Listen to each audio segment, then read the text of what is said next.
We have so much critical infrastructure, for example, that still runs on COBOL, that about 5 humans around the world really understand truly, deeply, that it's possible for society to lose a competence it still needs because it's chasing the future.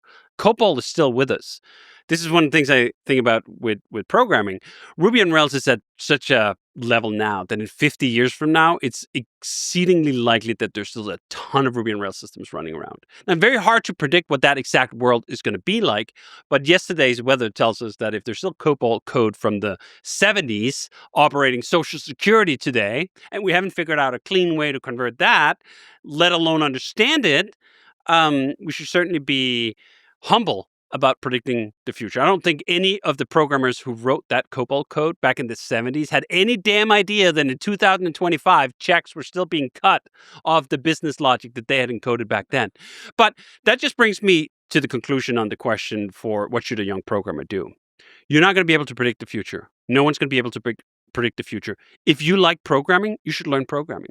Now, is that going to be a career forever? I don't know. But what's going to be a career forever? Who knows? Like a second ago, we thought that it was the blue-collar labor that was going to be abstracted first. It was the robots that were going to take over. Then Gen AI comes out, and then all the artists suddenly look like, holy shit, is this going to do all animation now? Is it going to do all music now? They get real scared. And now I see the latest Tesla robot going like, oh, maybe we're back now to blue-collar being in trouble, because if it can dance like that, it can probably fix a toilet. So no one knows anything.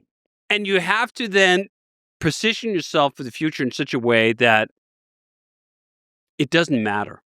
That you pick a profession or path where if it turns out that you have to retool and reskill, you're not going to regret the path you took. That's a general life principle for me. How I look at all endeavors I involve myself in is I want to be content with all outcomes. When we start working on a new product at 37 Signals, I set up my mental model for its success.